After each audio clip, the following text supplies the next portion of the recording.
Hey, everybody, we're going to be talking about the Las Vegas Raiders today. I think they just got really, really good offseason news. And if you've heard me talk about it on this channel, then you know that I love the organizational trajectory of the Las Vegas Raiders. I think it is fantastic, and they are set up for a ton of success. You may notice background's totally different. I'm coming to you from beautiful, often not sunny, Lafayette, Indiana. I'm here for a soul care biblical conference, biblical counseling conference. So I'm recording to you from the road. So this is my hotel room. But hey, there's no rest for the weary. And we love talking sports, no matter where we are. If you are new to this channel, my name's Craig, me and my buddy Chris. We have another channel called Sports Talk Detroit. That is our main channel. We know we are Lions fans, and we don't apologize for that. But we want to give you an accurate view of where your team sits. And we found out something that is both enlarge what you could do with your offseason. I think you learned a little something from the Super Bowl. And also, I think you learned something from a team that finished 14-3 this year that you could actually get a lot of success from. And all of this offseason starts in one place, and that's the quarterback position, doesn't it? Like, isn't that the main starting point for everything that you have to do is what are you doing at the quarterback position? And the man that seems to be pulling the trigger, the man that seems to be pulling a lot of the strings in the background here is Tom Brady. And I don't know if that's just the media's portrayal of him, if it was the signing of Pete Carroll as the coach, if it was all the Ben Johnson rumors, but whatever it is, we have to look at him. And there was an article that was put out, and it was talking about Tom Brady and how he looks and evaluates quarterbacks. This is interesting. And it was talking about he wants guys who fought their way up to their position, who have fire and who want to study hard, who stayed for 4 years in a program, who learned and blah, blah, blah, blah, blah, all this stuff stacked up. All right? In other words, Tom Brady wants a guy that's like who? Tom Brady. And I think what you start to see, it went on to talk about this in the article too, is you see a guy who would probably rather and prefer to have someone who is, what's the word I want to use? Cerebral, maybe doesn't need to have extreme arm talent, extreme quickness or anything like that, but is able to beat you with his mind, his quick reading of the defense ability, and all of that kind of stuff. Now, this article, I think where it missed is it just stuck into the rookie side of things.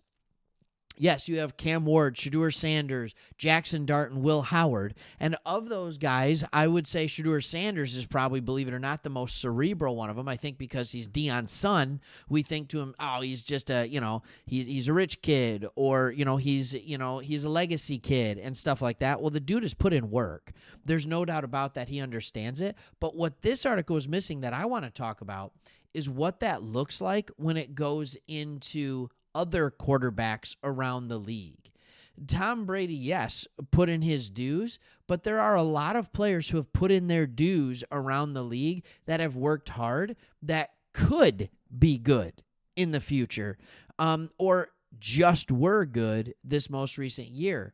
I think the most obvious person to talk about in this situation, then we'll talk about roster construction around this, because you might be asking yourself, and we'll get here in a second, can we afford it? All right.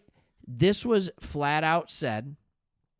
It said the Raiders will sign Sam Darnold for 3 years and $120 million and begin the season 3-0 as the fervor over offensive coordinator Chip Kelly gains a massive groundswell.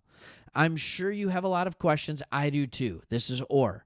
He goes, but once while covering the Pro Bowl in Hawaii, I was driven for what seemed like hours to this small sushi restaurant that looked like a wooden A-frame house. And Pete Carroll was sitting on the floor of the front porch. From there on out, I understood the possibilities of his immaculate vibes. I'm not going to start doubting it now. Basically, what he's saying is, it doesn't matter who the quarterback is. All right, Pete Carroll's going to have success with it. I think we've seen Pete Carroll prove that to be true. For a guy who might not be an offensive guru mind, and he's known more on the defensive side of the ball. I don't even know if he's known offense or defense anymore, because quite frankly, he's always had good offenses. At USC, it was the most powerful, potent offense we've ever seen.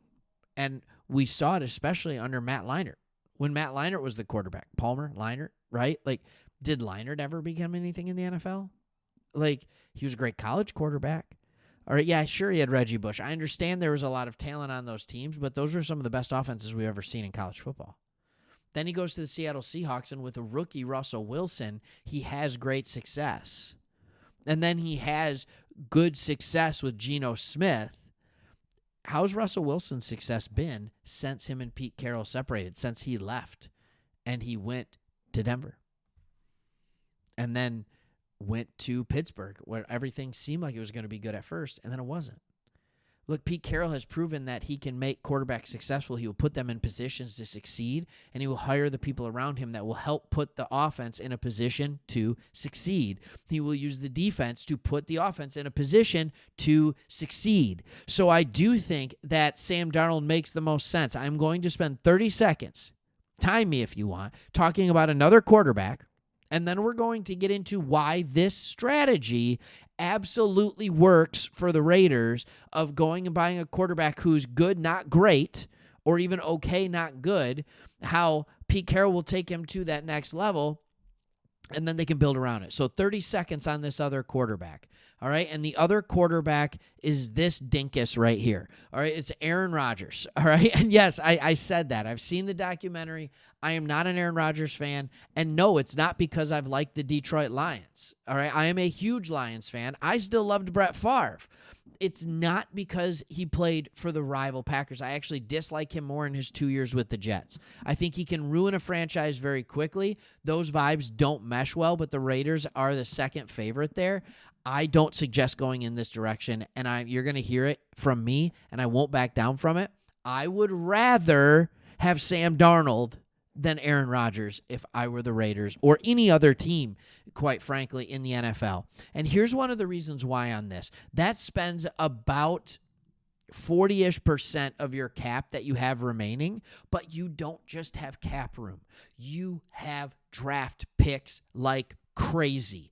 All right. Again, I've shown you this before with the 6th pick, the 37th pick, the 68th, the 73rd, the 107. Like all of these picks in the top 150, in the top 100, however you want to quantify it, the top 75, you have them.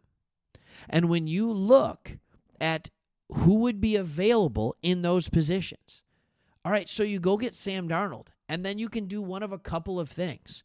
You can shore up your defensive line with Mason Graham if you want. Shore up your secondary with Will Johnson if you want. Hey, how about this? Just go Tet McMillan. Tet McMillan at 6.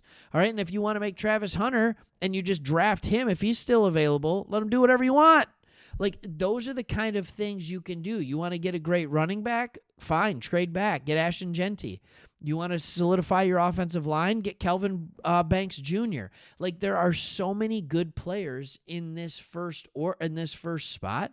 And then when you come back into this area again, there's guys like Matthew Golden at wide receiver. There are a ton.